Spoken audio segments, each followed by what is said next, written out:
Assalamualaikum warahmatullahi wabarakatuh.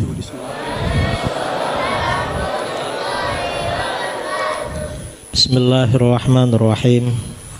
Alhamdulillahi rabbil alamin. Wassalatu wassalamu ala ashrafil anbiya wal mursalin Sayyidina Muhammadin wa ala alihi wa sahbihi ajma'in. Amma ba'du. As-sadatul kiram, ma'asyiral asatidzah, wabil khusus Fadilatul Syekh Adil Asy-Syu'aibi alladzi na'tazzu bihi ayyam i'tizaz.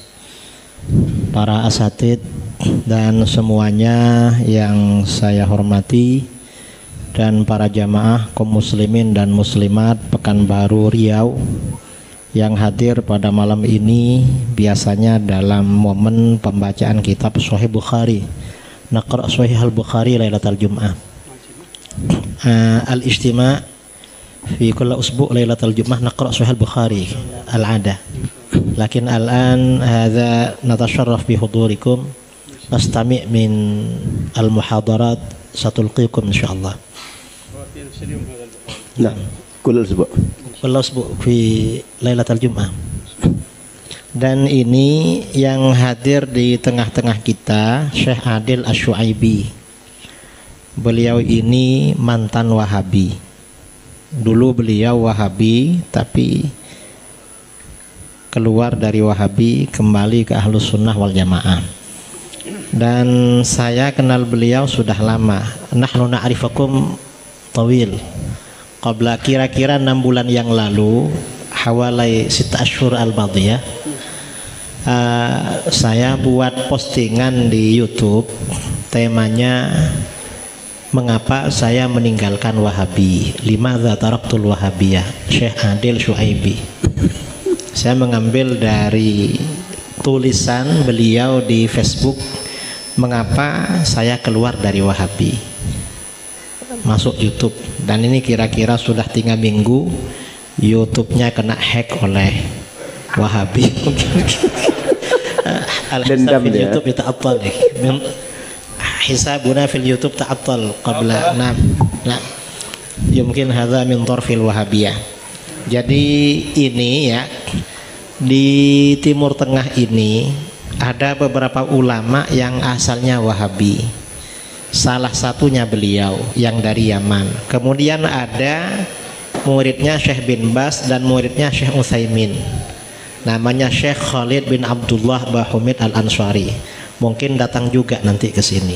Beliau lebih senior daripada Syekh Adil ini. Beliau ini yang masih muda ya, mungkin seusia ustadz-ustadz di Pekanbaru. Jadi kita dengarkan dari beliau bagaimana sebenarnya Ahlus Sunnah wal Jamaah itu. Dan beliau ini ketika keluar dari Wahabi kembali ke Ahlus Sunnah, berani menantang orang Wahabi, mau debat. Beda dengan orang Ahlus Sunnah yang pindah ke Wahabi, diajak ketemu gak mau saudara. Jadi beda memang. Artinya apa? Memang Ahlus Sunnah itu at-taifah al-mansurah, golongan yang dimenangkan, ditolong oleh Allah. Karenanya ngajak bicara siapapun siap. Itu kalau sudah Ahlus Sunnah. Tapi kalau keluar dari Ahlus Sunnah maka menjadi at-taifah al-maqhurah, kelompok yang kalah, yang kalahan dan lari-lari itu. Ini ya yang perlu kita dengar dari beliau, pengalamannya dari Wahabi, terus ar-rahlah al-aqdiyah minal wahabiyah ila sunniyah. Hadza alladzi nurid an nastami' minkum maulana insyaallah. Hakadza, syukran dari saya, hanya pengantar. Saya kembalikan kepada MC Ustaz Al-Nof. Assalamualaikum warahmatullahi wabarakatuh. Waalaikumsalam warahmatullahi wabarakatuh. Jadi Kiai, beliau sejak awal tanya ke saya, ada nggak Wahabi yang bisa kita temui di Pekanbaru? Beliau nyari di sini. Jadi bedanya orang Ahlus Sunnah kalau masuk Wahabi takut dicari, nggak berani jumpa. Orang Wahabi begitu taubat ke Ahlus Sunnah, dia cari orang Wahabi lagi. Begitu juga Imam Abu Hasan Al-Asy'ari dulu. Beliau begitu taubat, dicarinya orang Mu'tazilah itu semua, didebatinya. Sehingga dengan jasa beliau dan murid-murid beliau, Mu'tazilah sampai sekarang tak ada lagi. Dan semua kelompok bid'ah tak ada lagi. Sehingga kalau orang orang Wahabi tanya, atau orang Wahabi bilang kalian itu ahli bid'ah, bilang aja ke mereka, kami ini prestasi kami sejak dahulu membereskan ahli bid'ah. Dari dulu kerja kami memberantas ahli bid'ah, termasuk kalian itu. Makanya sejak dahulu Hasyawiyah, Karramiyah dah habis. Sekarang kan tinggal nunggu-nunggu aja lagi. Kita bersyukur selama ini banyak ceramah mereka, buku mereka kan. Jadi mudah membantahnya karena sudah keluar. Mereka sudah bilang semua. Keyakinan mereka sudah keluar semua. Jadi membantahnya enak karena sudah keluar semua kan. Jadi malam ini insyaallah kita akan dengarkan dari Syekh. Saya bantu-bantu terjemah saja. Kalau nanti ada taman-taman sikit berarti materinya ada 2. Jadi Bapak Ibu rahmat Allah SWT, kita lanjutkan untuk mendengarkan muhadarah dari Syekhana wa nasma muhadarati sayyidatikum wa ana akum bitarjamah bi hadhihi al-muhadarah wa ila Syekhina Syekh Adil Syuaibi falyatafaddal alaihi mashkura wa ma'jura. Alhamdulillah, dengan rahmat Allah kita berkumpul di masjid ini, di rumah di antara rumah-rumah Allah, untuk kita saling bersilaturahim, saling bertegur sapa, saling berkasih sayang, saling menasihati, mengamalkan firman Allah, wal asri innal insana lafi khusr illa alladhina amanu minas salihat wa tawassaw bil haqq wa tawassaw bis sabr. Jadi malangnya saya, kata beliau, kemana saya pergi selalu jumpa masalah Wahabi. Datang ke mana-mana negara selalu Wahabi masalahnya di situ. Wahabi sedang hangat-hangatnya di situ. Termasuk sampai di sini Wahabi juga masalahnya. Sebenarnya saya tak mau cakap banyak tentang Wahabi itu. Cuma nampaknya fitnah terbesar umat Islam hari ini adalah Wahabi ini. Kalau sekedar Wahabi hadir, mereka sebarkan paham mereka, beramal dengan paham mereka, nggak ada masalah. Yang repot itu Wahabi hadir di kelompok masyarakat, dia beda dengan yang lain, dia tak sama dengan ahlu sunnah, kemudian menguasai semua media. Lalu ketika menguasai semua media, disebarkan pemikir mereka untuk bagaimana menentang pemikiran-pemikiran yang ada, dan mereka memunculkan ekstremisme dalam berpikir, sehingga nanti muncul berbagai konflik di masyarakat. Sehingga internet, media, apa saja alat komunikasi yang bisa untuk menjangkau banyak orang, mereka upayakan. Mereka tujuannya bagaimana pendapat mereka, pemikiran mereka melekat di masyarakat, sehingga segala upaya mereka buat, mereka halalkan semua cara. Sebenarnya para guru kita, syekh-syekh di Indonesia ini juga nggak suka bicara tentang Wahabi. Cuma masalahnya Wahabi ini mengancam pertama pemikiran kita, agama kita, akidah kita, anak-anak bujang yang baru belajar, anak-anak kecil yang akan bertumbuh, sehingga nanti dia akan mengancam pemikiran masyarakat sekitar kita. Kalau tak dibendung segera, nanti anak-anak muda yang baru belajar, mereka yang baru semangat belajar, anak-anak yang akan tumbuh, mereka akan bawa pemikiran ekstremisme yang dia mengancam kebersamaan kita. Jadi apakah Wahabi ahlu sunnah atau tidak, sebenarnya nggak perlu kita memberikan argumen untuk memberikan bukti, membuka berbagai lembar sejarah. Ahlu sunnah itu adalah istilah yang telah muncul sejak abad pertama Islam. Wahabi ini muncul baru abad 12, abad ke-13. Jadi apakah dulu sahabat, generasi setelah sahabat, generasi berikutnya bukan ahlu sunnah? Kok dulu sudah beriman dengan keyakinan sesuai Rasulullah dan sahabat, tapi ahlu sunnah itu muncul baru abad ke-12? Apa masuk akal? Apa masuk akal kalau seandainya ahlu sunnah itu baru muncul 2 abad yang lalu? Kan nggak masuk akal.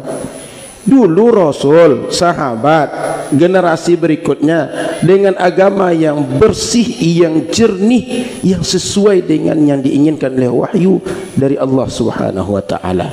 Jadi nggak perlu kita membuktikan Wahabi ini ahlu sunnah atau bukan. Pasti bukan ahlu sunnah. Agama yang dibawa pemahamannya oleh Muhammad bin Abdul Wahab bukan agama menguatkan akidah, menanamkan akidah, tapi adalah bagaimana menghancurkan akidah yang sudah kuat.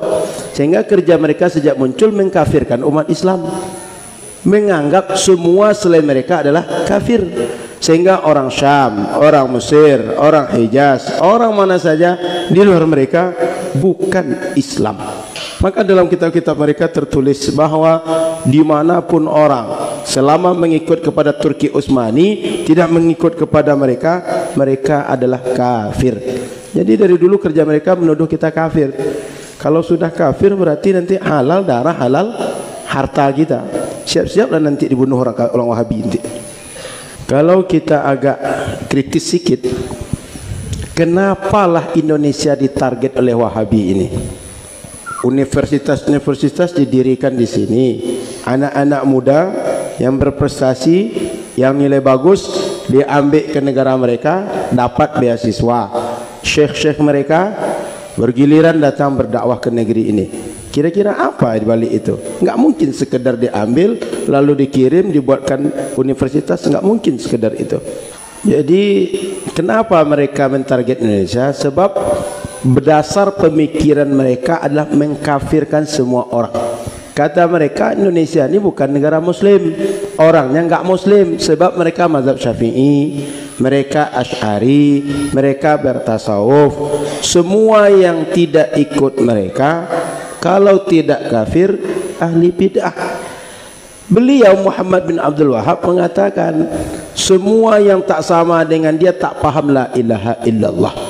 Jangankan kita yang lain, guru-gurunya pun tak paham. Sehingga semua orang sebelum dia datang tak paham makna la ilaha illallah. Setelah beliau datang, barulah kalimat la ilaha illallah itu dipahami dengan benar, dan semua orang mesti memahami la ilaha illallah seperti yang dia pahami. Jadi semua yang tidak ikut dia adalah kafir.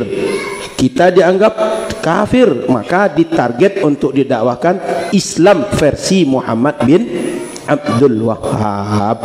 Jadi orang-orang kafir ini segera mu'allaf, segera taubat agar nanti masuk Islam versi Muhammad bin Abdul Wahab. Kalau kita agak kritis sedikit, jikalah Muhammad bin Abdul Wahab itu ahlu sunnah atau menegakkan ahlu sunnah atau menolong ahlu sunnah, pasti para ulama yang paling pertama yang menolong mereka, pasti para ulama yang mengokohkan dia. Tapi justru yang terjadi adalah para ulama sepakat mereka ini khawarij, dan itu tertulis dalam kitab-kitab mereka. Kitab itu sangat familiar bagi masyarakat. Kalau kita lihat kitab para ulama mazhab Hanafi, Imam Ibnu Abidin di dalam kitabnya Hasyiah Ibnu Abidin mengatakan bahwa Wahabi dan Imam Muhammad bin Abdul Wahab dan pengikutnya adalah khawarij. Ini sesuai dengan sabda Rasul, mereka ini orang yang nanti akan melepaskan Islam mudahnya seperti melesatnya anak panah dari busurnya. Jadi dalam kitab Hasyiah Ibnu Abidin dikatakan bahwa Muhammad bin Abdul Wahab dan pengikutnya adalah khawarij. Ini ulama mazhab Hanafi.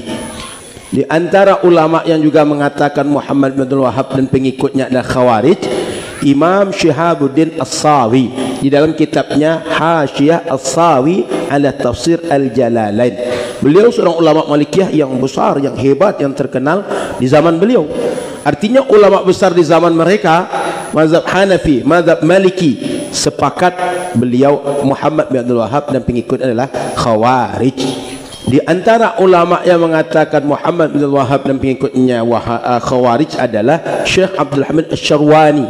Beliau punya hasyiah terhadap kitab Tuhfatul Muhtaj, dan kitab ini terkenal, masyhur, populer di kalangan ulama mazhab Syafi'iyah. Sehingga tadi Hanafiyah, Malikiyah, Syafi'iyah sepakat khawarij. Jadi di antara ulama mazhab Hambali yang menolak dan menyatakan bahwa dia khawarij adalah saudara dia sendiri, namanya Sulaiman.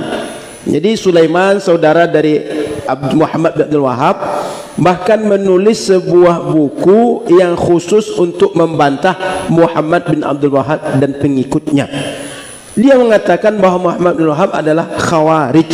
Mazhab dia, isi pemikiran dia berbeda sama sekali dengan Ibnu Taimiyah dan Ibnu Qayyim Al-Jauziyah. Ini yang disebutkan ini cuma contoh saja, sebab mereka ulama besar, representasi mazhab-mazhab yang empat. Kalaulah kita buka lembaran kitab, kita tengok para ulama masing-masing mengungkapkan, Sepakat ulama semua mereka ini adalah khawarij, tapi cukup untuk mewakili representasi 4 mazhab 4 ulama tadi kita sebutkan. Kalau sudah ulama 4 mazhab sepakat mereka bukan ahlus sunnah, mereka adalah khawarij, apa perlu lagi daurah, muhadarah, perlu lagi berbagai seminar untuk bertanya ini Wahabiyah ini ahlus sunnah atau bukan? Enggak perlu lagi, dah sepakat dah semua ulama. Jadi tinggal kita ikut ulama aja lagi.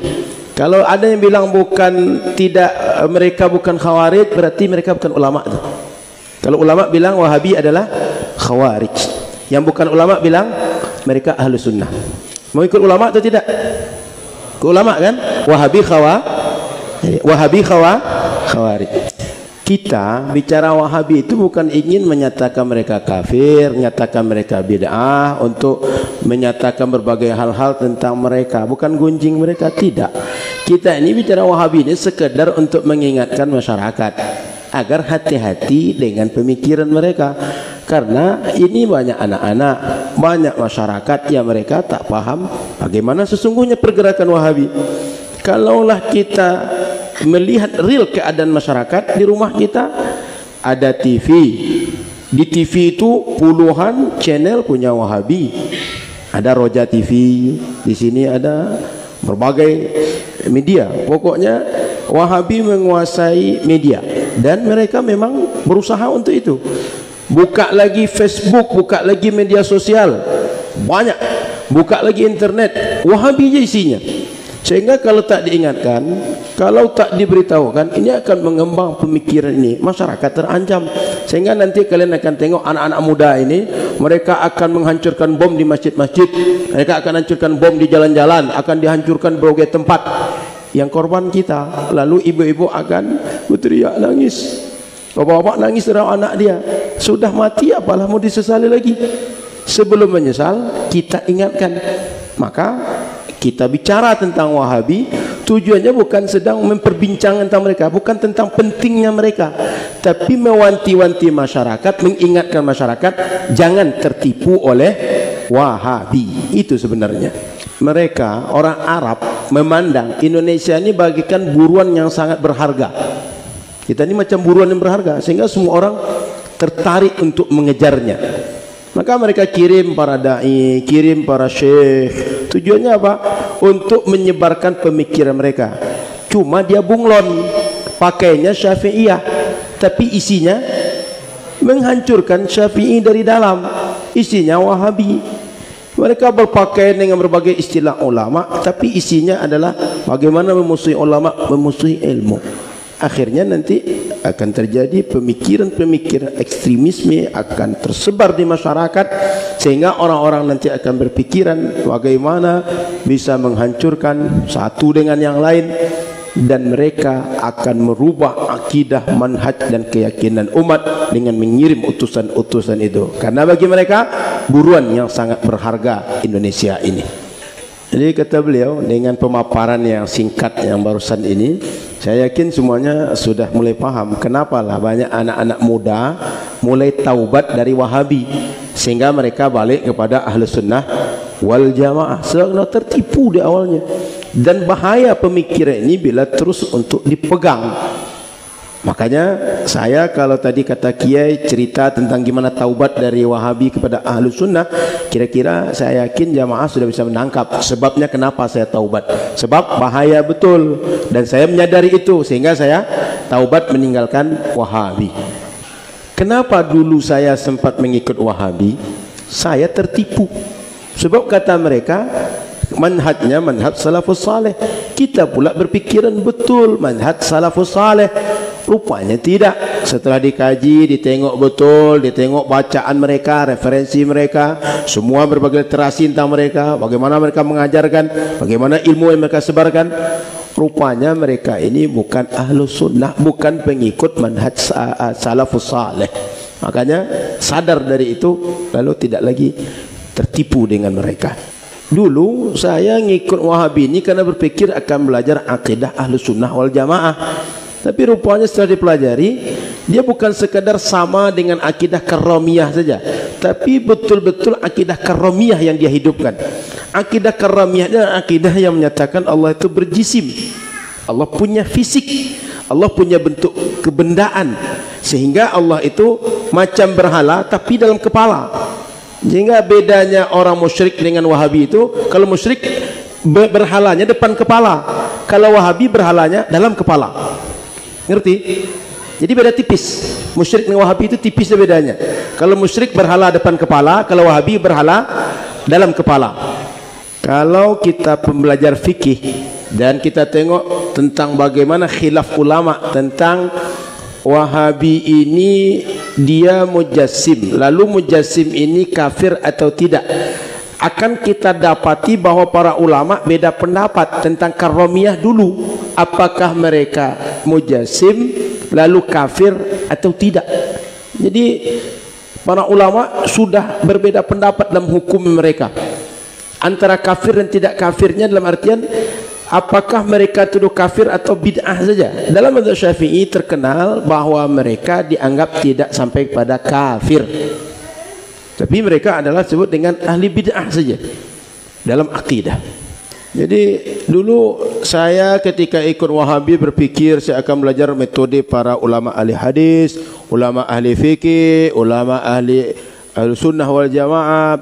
Semua ulama kita akan mengikut ulama itu dengan metode Wahabi ini. Pemikiran beliau dulu begitu. Rupanya setelah didalami enggak begitu. Mereka justru mengkafirkan semua ulama. Artinya semua ulama dulu mereka kafir dalam pandangan mereka. Kenapa begitu? من استغاث برسول الله صلى الله عليه وسلم فهو كافر. والواقع أن جميع العلماء المسلمين يستحبون الاستغاثة برسول الله صلى الله عليه وسلم. إذن فجميع علماء المسلمين في نظر الوهابية كفار. Wahabi itu ketika masalah tawassul, masalah istighatsah, menganggap semua yang melakukan itu syirik, yang melakukan itu semua adalah bid'ah. Padahal kenyataannya umat Islam ini hampir semuanya menyukai tawasul, istighatsah dalam doa mereka. Sehingga mereka berbeda betul dengan para ulama, berbeda dengan ahlu sunnah. Para ulama mengamalkan, mereka tak menyatakan itu salah. Yang benar itu ulama atau mereka seharusnya? Ulama yang benar kan? Karena mereka bukan ulama. Jadi yang benar itu harusnya ulama. Tapi kata mereka tawasul, istighatsah, syirik. Sementara kata ulama ini adalah sunnah, ini adalah boleh untuk dibuat dan kita semua mengamalkan itu. Dulu saya mengira mereka ini ulama ahli hadis sehingga saya mau ngikut mereka. Tapi rupanya setelah dipelajari mereka sama sekali bukan ahli hadis. Sama dulu Karramiyah, Khawarij juga bukan ahli hadis. Nggak ada hubungannya mereka, nggak ada secuil pun ilmu mereka dalam ilmu hadis. Saya ini kata beliau sudah lama mempelajari Wahabi itu. Bahkan saya ini pengajar di beberapa tempat yang mengajarkan tentang bagaimana ilmu hadis dalam versi Wahabi. Sehingga hubungan saya banyak dengan mereka, dengan tokoh mereka, dengan kitab mereka, dengan metode mereka. Saya ngajarkan. Enggak didapati mereka itu ahli hadis. Mereka itu cuma orang yang ngaku-ngaku ahli hadis. Bukan ahli hadis mereka. Yang justru ahli hadis itu sejak dahulu istilah itu diberikan kepada Imam Syafi'i dan pengikut Imam Syafi'i. Sehingga kalian yang pengikut Imam Syafi'i ini ahlu hadis sebenarnya. Mereka ahlul hadas. Kita kalau sudah ngikut Wahabi nggak akan mungkin belajar akidah, belajar fikih, belajar hadis, belajar nahu, belajar semua ilmu keislaman nggak akan dapat dari mereka. Satu-satunya yang akan dapat dari mereka adalah ilmu mengkafirkan orang, mengkafirkan orang tua, mengkafirkan anak, mengkafirkan guru, mengkafirkan orang sekitar. Hanya itu yang akan dapat. Dan nanti akan muncul menjadi orang-orang yang punya pemikiran ekstrim, menjadi teroris yang akan menghancurkan dengan membom berbagai tempat karena pemikiran takfirnya. Sehingga tak akan mungkin dapat ilmu dari mereka, apalagi dapat ilmu akhlak. Akhlak itu tasawuf. Kata mereka tasawuf itu syirik, khurafat, bid'ah. Gimana mungkin mau dapat akhlak dari Wahabi? Jadi Wahabi itu tak berakhlak. Saya ketika lewat di atas Indonesia, begitu mau landing di Pekanbaru, landing di Jakarta, tengok Indonesia ini subur, hijau, semuanya basah, Artinya basah ini bukan basah banjir, tapi hijau, menyenangkan. Ini kalau seandainya dibiarkan Wahabi berkembang, nanti yang hijau, yang basah ini, yang subur ini, siap-siap saja akan menjadi padang yang tandus, akan menjadi negeri yang kering. Yang tadi subur akan menjadi negeri yang tidak lagi kering, tidak lagi subur seperti sekarang. Kami, negeri kami dulu sama kayak Indonesia, hijau, subur. Tapi begitu kami mengatakan bahawa salawat itu adalah bid'ah, majlis zikir bid'ah, berbagai amaliyah menghidupkan sunnah itu kami anggap bid'ah, Wahabi menyebar di tempat kami, mereka menguasai, sehingga segala amaliyah itu dituduh bid'ah, ditinggalkan masyarakat. Negeri kami berubah menjadi negeri yang tak lagi subur, hujan jarang turun, tidak lagi hijau. Jadi ini pengalaman, keberkahan diambil oleh Allah. Beliau bicara ini bukan karena fanatis kata beliau, tapi insaf, dengan penuh kesadaran dari pengalaman yang sudah dirasakan dan perasaan psikologis yang beliau rasakan sendiri. Orang yang lama berkecimpung di Wahabi lalu tersadar dari Wahabi itu. Saya, kata beliau, sangat yakin kita di majlis ini mungkin saja akan beda pemahaman, akan beda apa yang kita tangkap dari yang disampaikan, tapi saya yakin kita sebenarnya sepakat menjaga keamanan negeri, kesuburan negeri, keutuhan negeri. Kata beliau pasti kita sepakat untuk itu. Maka oleh karena itu kita mesti sama-sama menjaga negeri kita sendiri. Sehingga kalau kita ini pengen negeri kita tetap subur, airnya tetap mengalir, tetap turun hujan, cukup, dan kita semuanya dalam keadaan cukup dengan karunia Allah. Tapi kalau seandainya pemikiran Wahabi ini dibiarkan, khawatir, saya mengingatkan dari sekarang akan terjadi seperti pengalaman yang sudah kami lalui. Sehingga hari-hari yang seperti sekarang ini, yang nikmat ini, yang hijau ini, yang senang ini, yang subur ini, yang kita sejuk merasakan di negeri ini, hanya akan menjadi tangisan yang dia hanya penuh penyesalan. Seperti kami, dulu negeri kami subur, hijau, senang kami di situ, nikmat rasanya dengan keadaan yang sejuk negeri kami. Sekarang sudah berubah. Kenapa? Sejak tersebarnya Wahabi. Jangan sampai terjadi negeri kita. Saya dari awal mengingatkan, saya bukan berlebih-lebihan, tapi saya sekedar mengingatkan. Makanya saya buka muhadarah tadi, ceramah tadi dengan wal asri, bahwa kita ini saling menasihati. Saya dalam posisi menasihati, bukan dalam posisi berlebih-lebihan untuk menakut-nakuti. Tapi jangan sampai terjadi pengalaman yang sudah berlaku dengan negeri kami, kata beliau. Jadi setiap bidang itu ada yang tokoh-tokoh atau orang-orang yang menjadi penjaganya. Ya samalah negeri kita ada yang menjaga keamanan seperti tentara. Di bidang ekonomi ada juga orang-orang yang menjaga stabilitas ekonomi.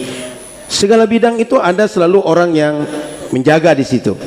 Dalam bidang agama juga ada para tokoh, para alim yang menjaga keagamaan masyarakat. Sehingga para ulama, para penuntut ilmu di negeri ini, mereka adalah penjaga agama di negeri ini.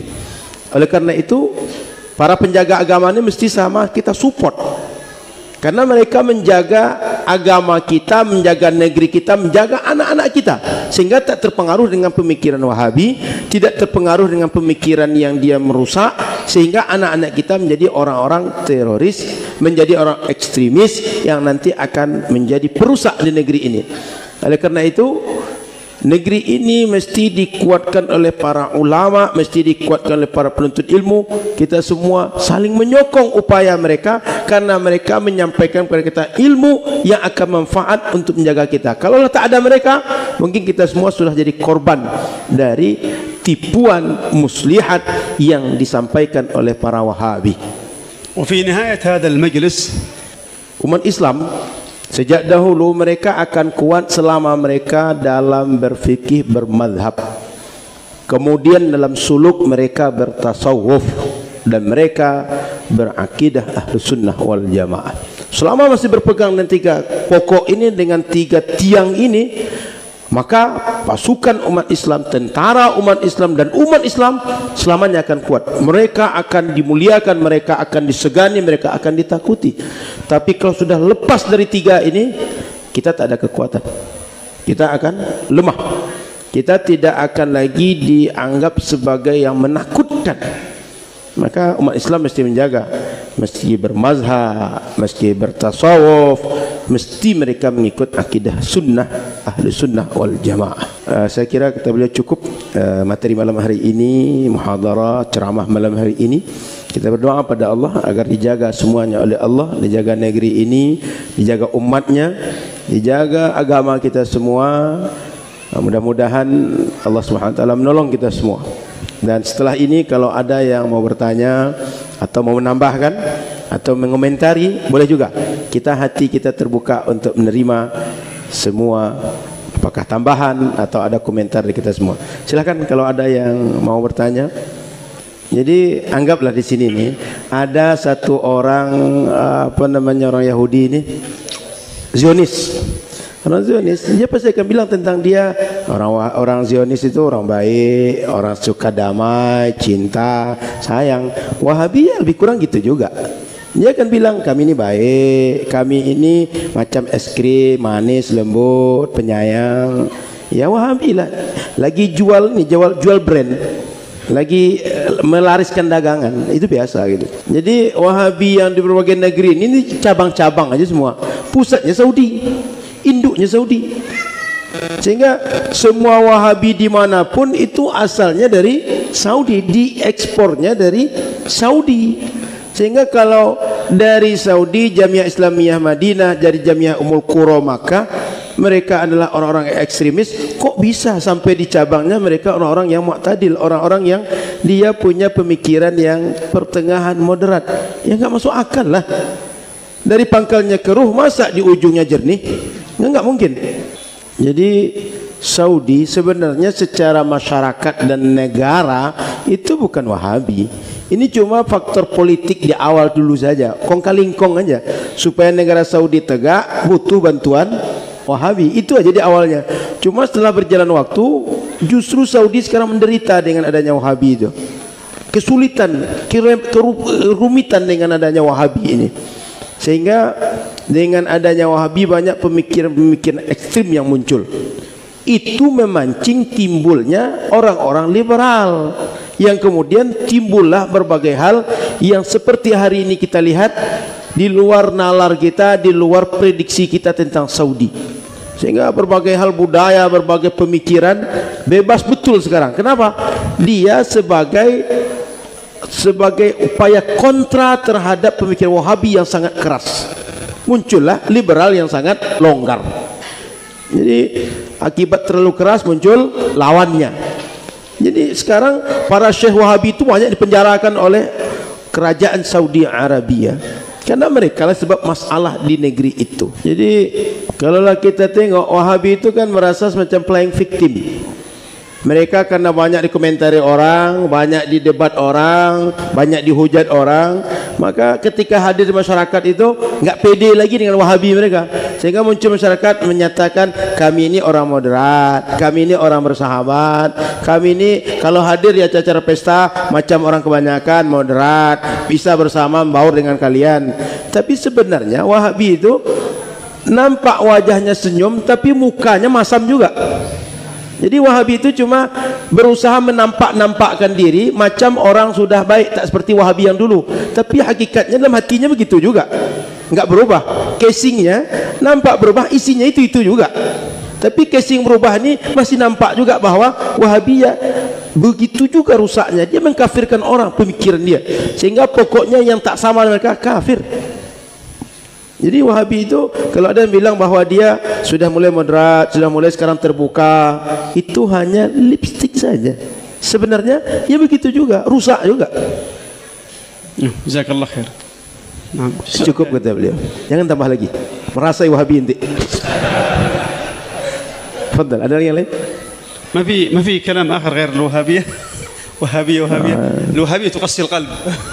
Kata beliau, bicara Wahabi ini mengeraskan hati. Kalau bisa selain Wahabi lah kita bicara lagi, kata beliau. Ini merajalela, apalagi ulama-ulama gitu Ustaz.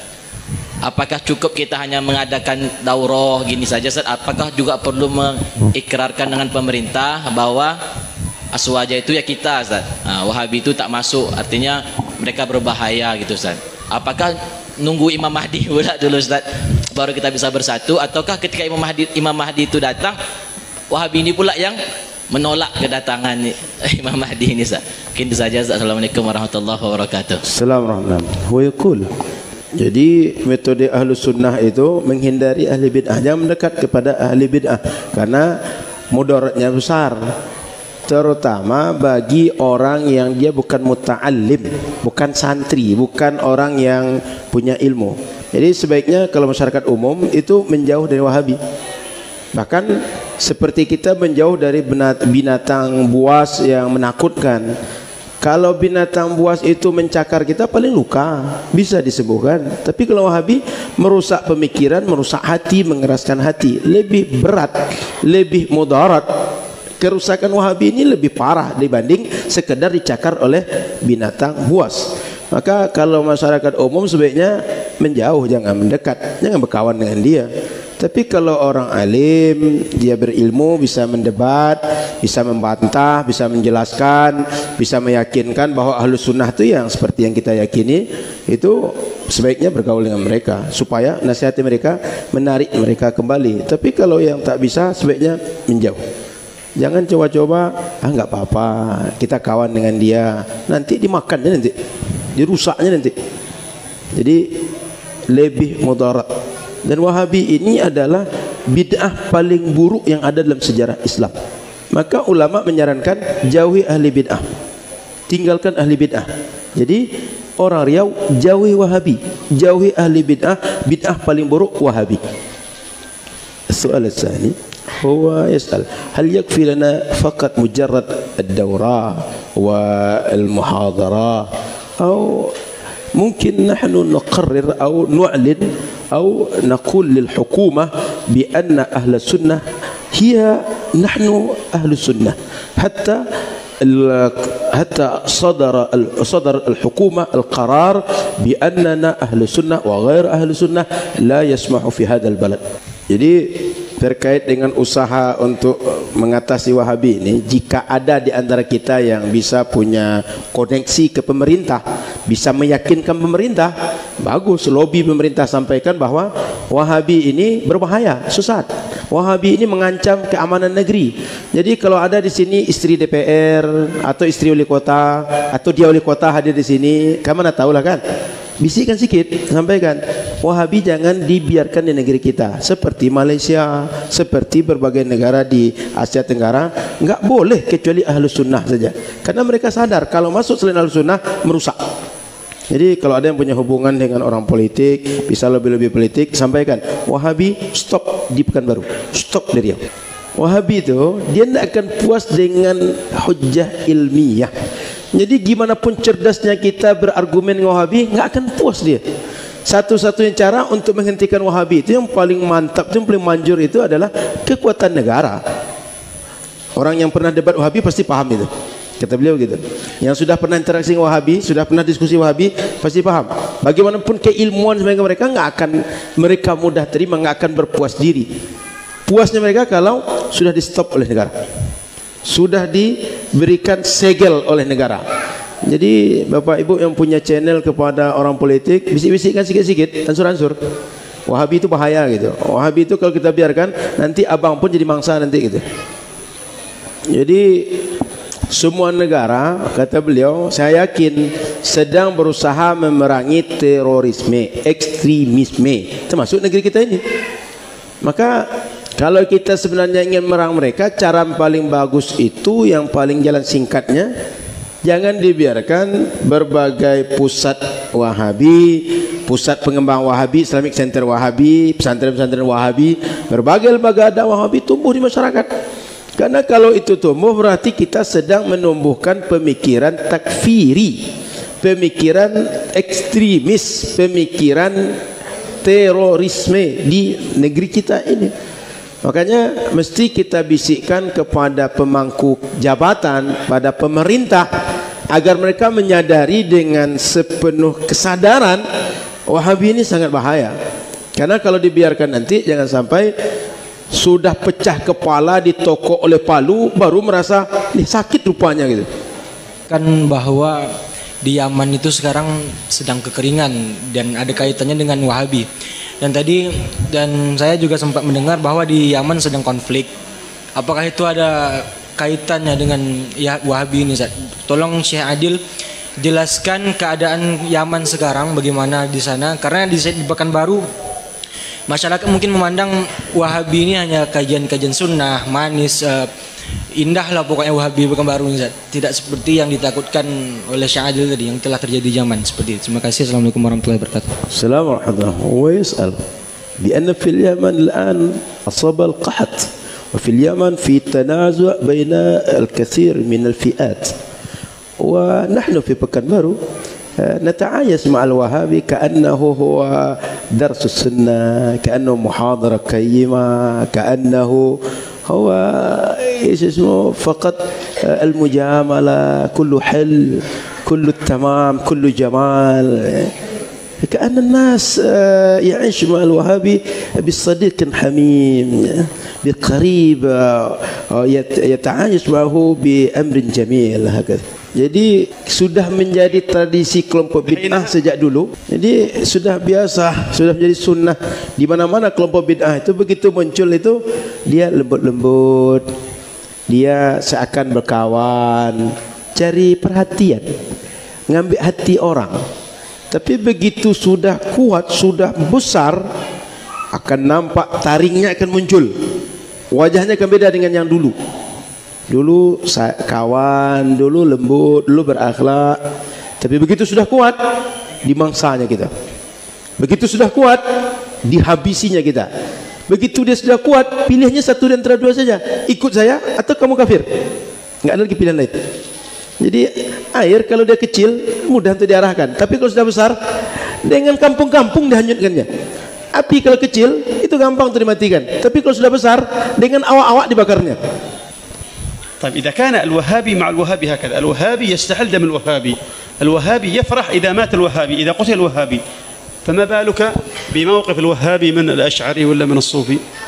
Wahabi itu nggak akan pernah hidup berdampingan dengan Asy'ari, dengan Sufi. Saya katanya punya pengalaman, ada syekh saya Wahabi dibunuh oleh Wahabi yang lain. Datang Wahabi yang ketiga, sampaikan muhadarah, sampaikan ceramah, sampaikan khutbah, menyatakan kebahagiaannya meninggalnya syekh saya. Jadi Wahabi satu membunuh Wahabi yang kedua, Wahabi ketiga menyampaikan bahagia meninggalnya Wahabi yang terbunuh tadi itu. Sesama Wahabi aja mereka tak bisa damai, tak bisa akur, saling menghalalkan darah, apalagi dengan kita yang bukan Wahabi.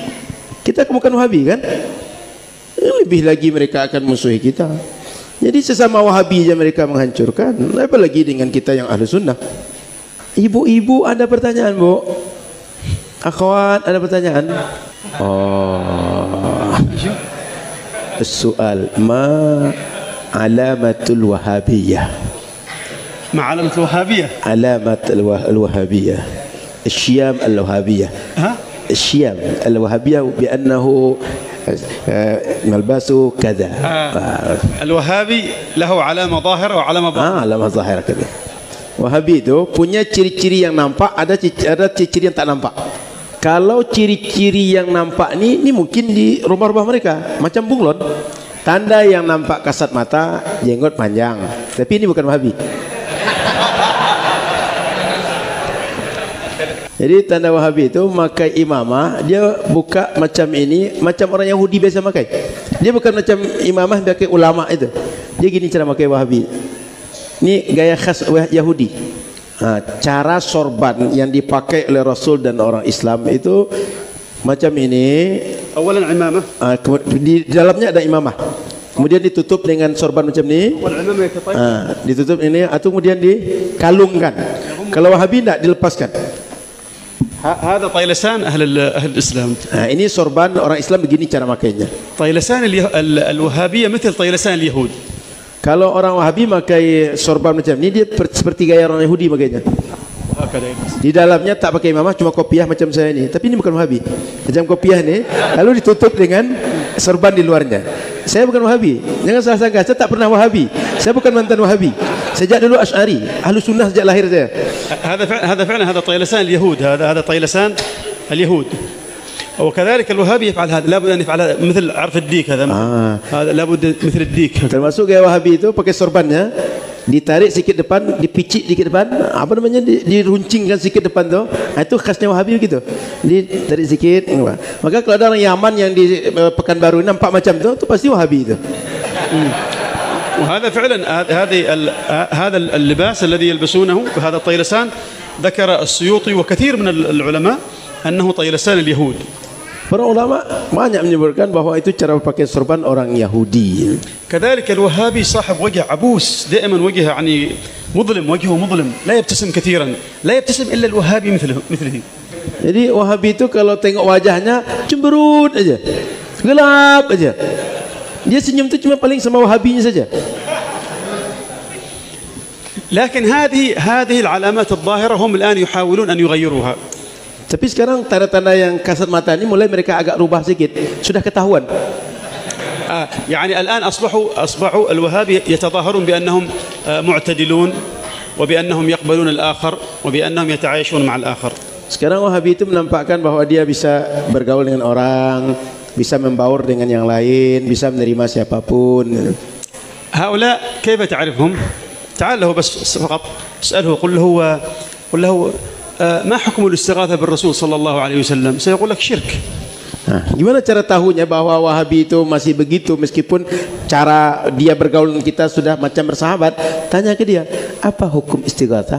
Pasti dia jawab syirik. ما حكم التوسل بالرسول صلى الله عليه وسلم؟ سيقول لك شرك أو طريق إلى الشرك سبب من أسباب الشرك. Tanya ke mereka, tawasul itu apa hukumnya? Pasti mereka bilang syirik atau akan membuat kalian berbuat syirik. ما حكم الموالد الاجتماع للموالد؟ يقول لك بدعة وكل بدعة ضلالة. هذه علامة الوهابية. Tanya ke mereka, apa hukumnya kumpul-kumpul kita buat maulid? Katanya maulid itu bid'ah itu sesat. الوهابية تعرفونهم يعني أنتم أعتقد أنكم تعرفونهم أكثر مني الآن. Saya kata beliau, yakin kalian lebih pahamlah Wahabi dibanding aku. Dah banyaklah kalian tengok, dah puaslah kalian tengok Wahabi gitu. Jadi sudah banyak pengalaman kalian tentang Wahabi dibanding aku, kata beliau. Pakai ini ya, biar terdengar orang Wahabi yang nonton. Karena Wahabi banyak nonton ya. Ini ditunggu orang Wahabi ya, biar sampai ke telinga orang Wahabi. Jadi apa yang disampaikan oleh Syekh Adil Asy-Syuaibi itu tentang Wahabi adanya memang seperti itu di mana-mana. Walaupun sekarang ini ada Wahabi yang hadir ke acara maulid.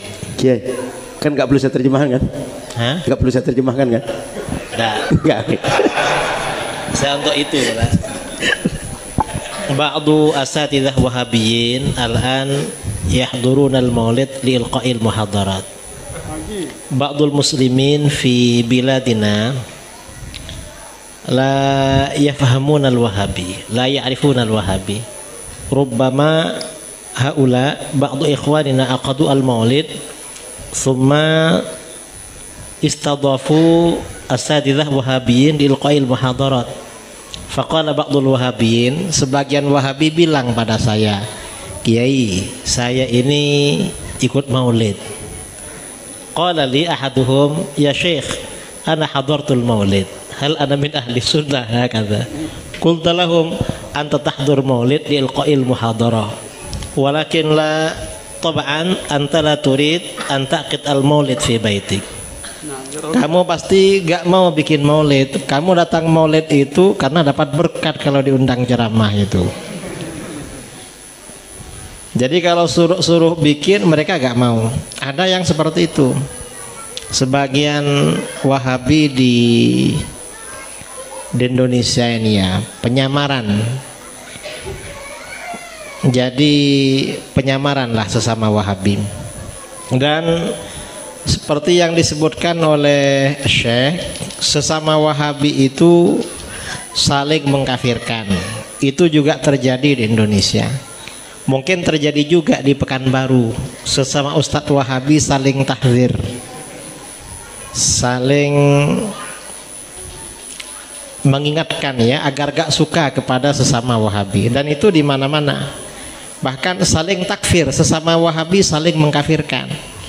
Di daerah saya di Jawa Timur ya, di Jember itu ada kampung, ada tempat Wahabi. Di gang satunya Wahabi. Ini gang ini musuhan sesama Wahabinya. Kalau Wahabi yang gang sebelah datang tuh diusir itu. Padahal sama-sama Wahabi. Jadi Wahabi ini memang sangat senang bermusuhan. Sampai kawannya sendiri dimusuhi. Di Indonesia jadi seperti itu. Dan kita harus hati-hati dengan Wahabi.